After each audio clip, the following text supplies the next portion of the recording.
My husband announced he was selling our house for his mistress, so I handed him an envelope. Please stay with me as I tell my story. And please, do not forget to support our channel by subscribing to our channel, liking our videos, and sharing your loved ones. Your support means the world to us. Now to our story. Poke. It was a Thursday evening like any other. We sat across from each other at the dining table, a quiet clinking of silverware filling the space between us. He didn't even look up as he cut into his steak. Then, mid-bite, he casually dropped the sentence that would have shattered any other woman. I've decided to sell the house. I'm moving in with someone else. No apology. No hesitation. Just a cold announcement, like he was telling me he needed to change the car oil. I blinked once. My hands were steady. My heart didn't race. I just set down my fork, reached into my purse, and slid an envelope across the table. He looked at it, confused. "What's this?" he asked. I smiled. Just a small, knowing curve of my lips. "You'll want to read it before signing anything," I said. He opened it, eyebrows furrowed, pulling out the papers I had spent weeks preparing. Divorce filings, screenshots, bank statements, signed affidavits from 2 mutual friends who had seen him out with her. And the best part, proof that I had quietly bought out his share of the house 3 months ago when he thought we were refinancing. His face changed slowly. At first, confusion. Then the realization hit like a wave. His skin turned pale. He flipped through each document with shaking fingers. "You don't own the house anymore," I said, keeping my voice calm. "It's in my name now. Fully." He stared at me, stunned. You can't do that." "But I did," I replied. "You should have read the fine print on those refinancing papers." He stood up abruptly, knocking over his glass of wine. I didn't flinch. I had waited for this moment. Not for revenge, but for closure. "You knew," he spat, voice rising. "For months," I said. "You made it so easy." The silence that followed was louder than his outburst. I could see his world unraveling, piece by piece. He thought he held the power. He believed I'd beg him to stay, cry, scream. Instead, I sat still, watching him crumble. That envelope held more than paper. It held every ounce of strength I had built quietly behind the scenes. Every late night, I stayed up researching my options. Every moment I bit my tongue, waiting for the right time to strike. Not with anger, but with precision. He had made his move. I made mine better. 6 months earlier, everything looked fine from the outside. People often told us we were the perfect couple. Our photos showed us smiling on beaches, holding hands at family dinners, laughing at inside jokes. Friends said we were lucky. We had a cozy house, steady jobs, weekend getaways, and a shared love for coffee dates and home projects. We had routines, Sunday grocery trips, Friday takeout, morning texts that said, "Have a good day." We even had a spot on the couch we both liked, curled up watching the same shows. To anyone else, it looked like happiness. But things were not the same behind closed doors. At first, it was little things. He stopped making eye contact during conversations. The morning texts became shorter, often just a thumbs-up emoji. He seemed distracted more often, looking at his phone when we talked, sometimes smiling at messages he wouldn't show me. When I asked what was funny, he said, "Just a meme." I told myself not to overthink. He was busy with work. Tired, maybe. But slowly, I began noticing more. He started working late more often, saying meetings ran long or clients needed extra attention. His scent changed, not just cologne, but something different, like someone else had brushed against him. His shirts came home freshly pressed. Even on days he swore he worked through lunch at the office. He became more critical, too. The food wasn't warm enough. The living room wasn't clean enough. I wasn't laughing at his jokes like I used to. It wasn't outright anger, just a cold edge, like he was pulling back without saying it. When I suggested a weekend away, he brushed it off. "Too busy," he said. "Maybe next month." His smile and photos didn't reach his eyes anymore. I saw it only after scrolling through my camera roll, comparing past vacations to recent ones. Something had shifted. But every time I tried to talk, he acted like I was imagining it. "Everything's fine," he said. "You always worry too much."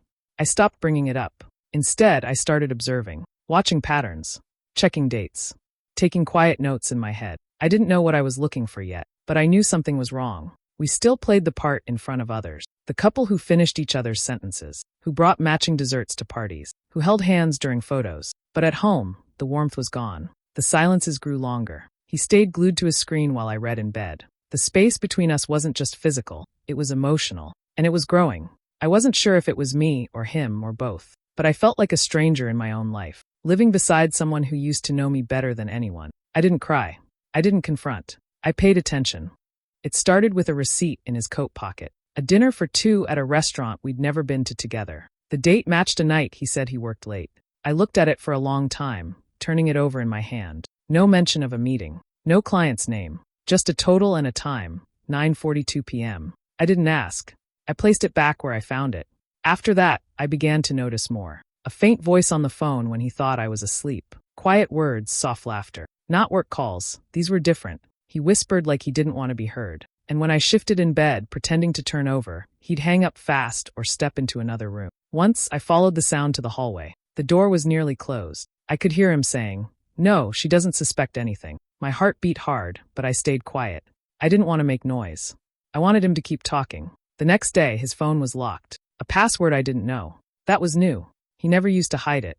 When I asked why, he laughed it off. Just being safe. You never know with scams. He smiled like it was a joke. One evening, while folding laundry, I found something wedged under his stack of shirts.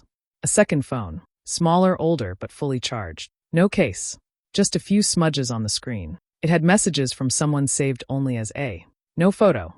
No full name. Just a string of texts, some short, some long. All private. I didn't read too much. Just enough to know. Phrases like, "I miss you already," and "last night was perfect," told me everything. Still, I said nothing. Instead, I started saving what I found. Taking pictures. Forwarding messages to an email account he didn't know existed. I kept the second phone where I found it, checking it only when I knew he was in the shower or out running errands. I took screenshots, logged dates, collected screenshots of payments, ride receipts, hotel booking. I wasn't angry yet. Not in the way people expect. I was focused. Each detail added to a quiet plan building in my mind. He had no idea. He thought he was clever, covering his tracks with vague excuses and password lock. But he didn't know how often I watched him leave, or how closely I paid attention to the details he forgot to hide. His lies lived in the spaces between his words, in the silences, in the moments he thought I wasn't listening. And I listened to everything. The betrayal didn't explode in a single moment. It crept in slowly, step by step, through every whisper, every deleted text, every slip he didn't notice. And I let it.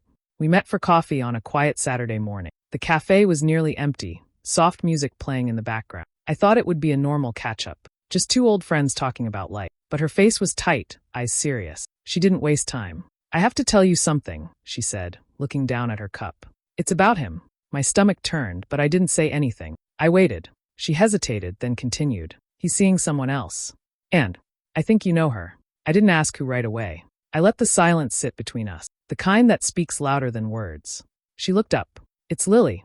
That name hit harder than I expected. Lily had been in our home. She had sat at our table, helped decorate the tree at Christmas, smiled at me like we were close. I took a slow sip of my coffee, keeping my hands steady. My chest felt tight, but I didn't let it show. "Are you sure?" I asked, voice calm. She nodded. "I saw them. Twice. Once at the hotel near the mall, and again at the wine bar on Maple Street. They weren't being careful." I nodded, absorbing it like a slow wave. I didn't cry. I didn't scream. I just let the pieces rearrange themselves in my mind. So it was her. Someone familiar. Someone I had trusted. That made it worse. More personal. She tried to apologize for being the one to break the news. I told her not to. "Thank you for telling me," I said. Inside, something shifted. Rage didn't come in loud. It came in cold, sharp, focused. That was the moment I knew I wouldn't confront either of them. Not yet.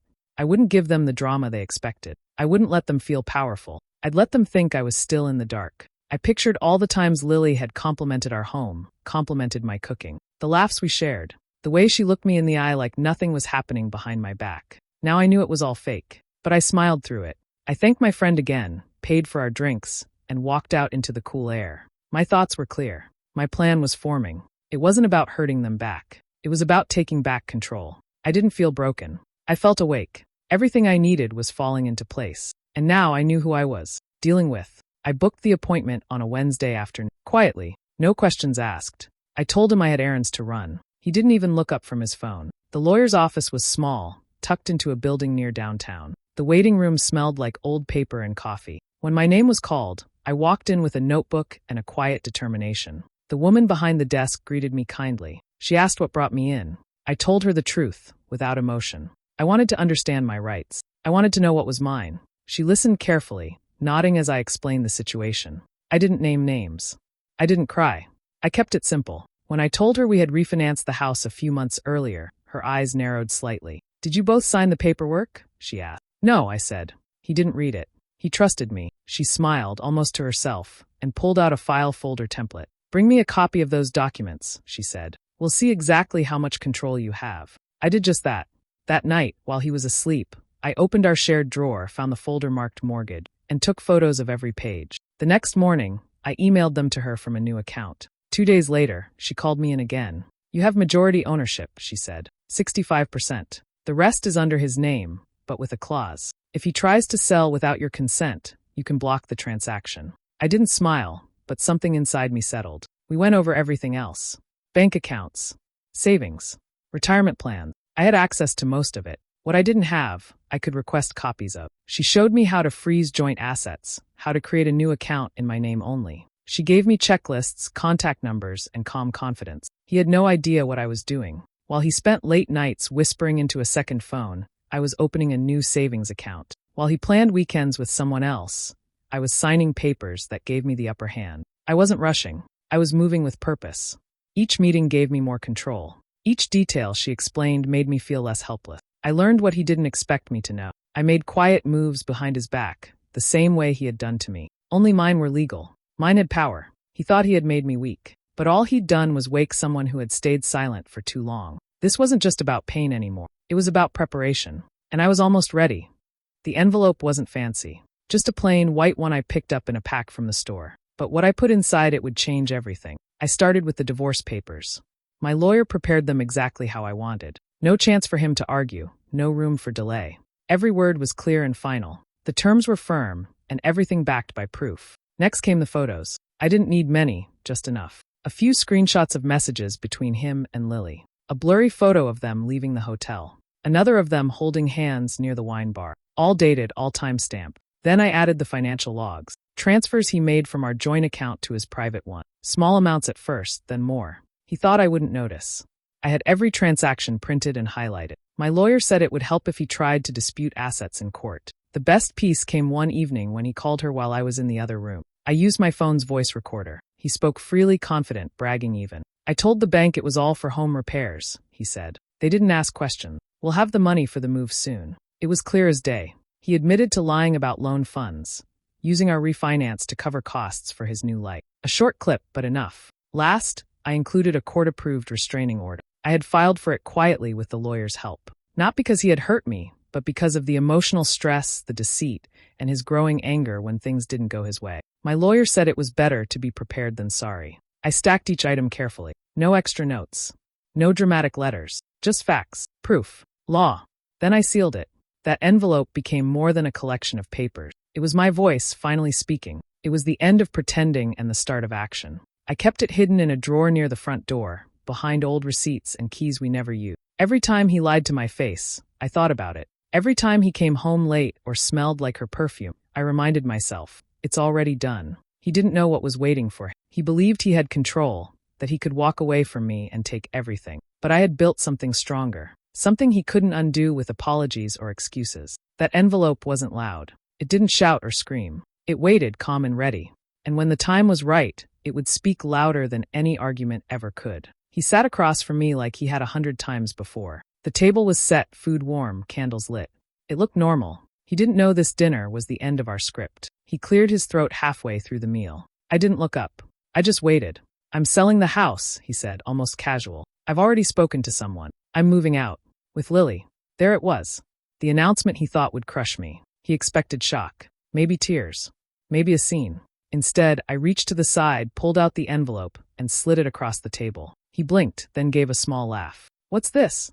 "Open it," I said, cutting into my food. He stared at the envelope for a second too long, then slowly opened it. His eyes scanned the first page, then the second. His chewing stopped. The color in his face drained little by little. He went quiet. His hands, usually steady, started to shake as he flipped through the stack. Divorce. Bank records. Photos. Legal notices. Every detail lined up neatly, waiting for him to understand what he was really walking into. "You did this," he said, voice low. I nodded and kept eating. "A while ago." He leaned back, papers still in his hands. He looked around the room like it would offer an answer. Nothing helped. "This is a joke," he muttered. "No," I said. "This is the truth. The one you've been hiding from. But I've been watching, listening, and preparing." His voice rose. "You went behind my back." I raised an eyebrow. "You're really asking that?" He stood up suddenly, pushing the chair back hard. His face was red now, breathing uneven. "You can't just take everything." "I didn't take anything," I said, my tone even. "I protected what was mine. You just didn't notice."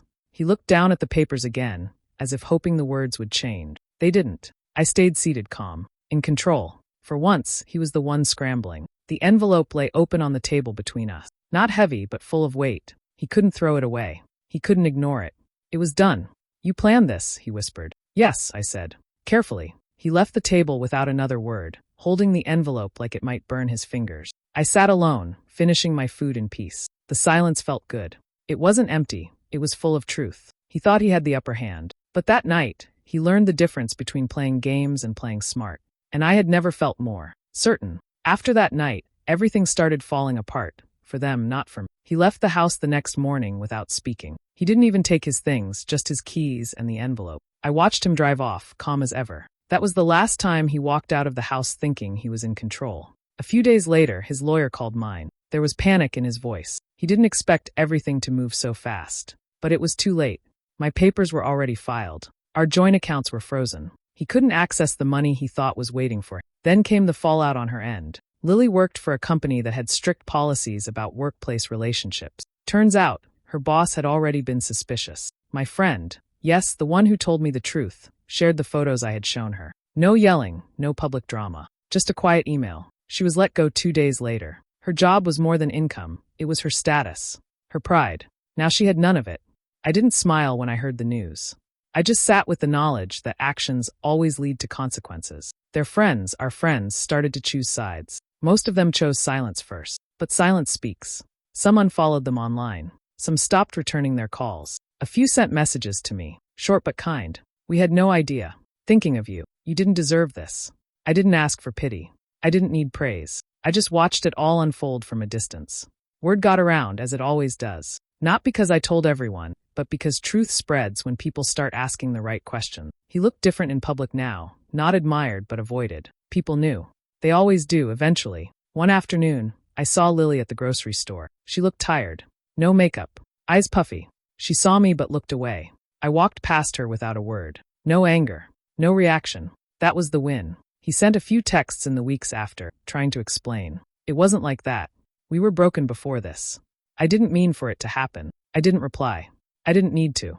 The damage wasn't something I caused. It was just the result of choices, his and hers. And now, with everything exposed, I didn't have to say a word. Karma was working just fine on its own. I wasn't celebrating. I wasn't dancing on the pieces of their mess.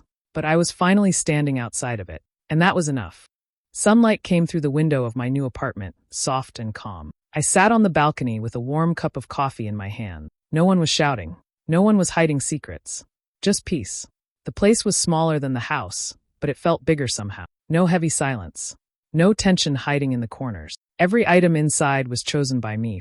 The walls were mine. The quiet was mine. Starting over wasn't easy. Packing up years of memories, signing new papers, changing addresses. It all took time. But each step gave me something back. I wasn't rebuilding a life. I was building a better one. I didn't spend time thinking about him or her anymore. That part was closed. There was no need to check what they were doing or where they had gone. Their story no longer touched mine. At first, I wondered if revenge had changed me. If planning so much, holding so much in, had left a mark. But when I woke up each morning without that knot in my chest, I knew the truth. I didn't get lost in the mess. I walked through it, and I came out clean. It wasn't about getting even. It wasn't about hurting them back. It was about standing up when someone tried to knock me down and choosing not to stay broken. Some people think winning looks loud, courtroom battles, shouting matches, dramatic exit. Mine wasn't like that. It was quiet.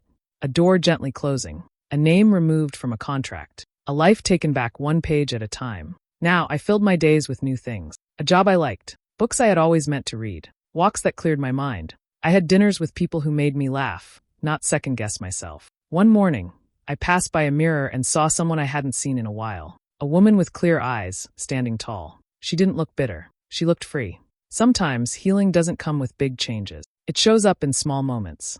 Making your own coffee. Sleeping through the night. Smiling without forcing it. I didn't leave to escape. I left to begin.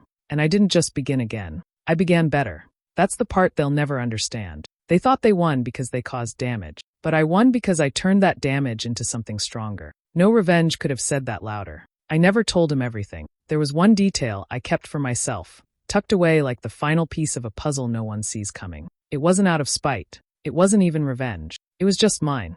While he was out making plans with her, whispering in dark corners and lying to my face. I made a few quiet moves of my own. He thought he was playing the game alone, but I knew the board better than he did. Months before the envelope, I had already spoken to a buyer. Not for the house, but for something else he cared about more than he ever showed he cared for me. The car. Not just any car. His first real love. A vintage black coupe he washed every weekend, polished by hand, tucked into the garage like a trophy. He used to call it his freedom. Maybe that should have told me everything I needed to know back then. It was in both of our names, thanks to a shared loan from years ago. What he didn't realize was that while he was sneaking around, I was settling that loan, filing papers, and getting my signature placed above his on the title. I sold it 2 weeks before he gave me his big speech at dinner. The day he walked out of the house thinking he was leaving me behind, the car was already gone. Picked up by a collector from out of state. Paid in full. Transferred. Done. He never even noticed. He still doesn't know. I used the money to pay for the deposit on my apartment. I bought new furniture, not flashy but solid. Things I chose, things that made me feel like myself again. I replaced what I left behind with pieces that didn't carry the weight of lies. Sometimes I wonder if he's looked for it. Maybe one morning he drove by the old garage, keys in hand, expecting to see it there. Maybe he opened the door and stood there, confused, thinking it had been stolen. Or maybe he blamed her. Maybe he thought she did something with it. Or maybe he convinced himself he never parked it there at all. That would be fitting. He was always better at pretending than noticing. I never said a word about it. Not in court. Not in texts. Not even in the final settlement. It wasn't hidden. It was just overlooked, like he did with everything that mattered. And maybe that's the real end of the story. He thought he left me with nothing, but I walked away with peace, truth, and the keys to something he thought would always belong to him. Funny how that works.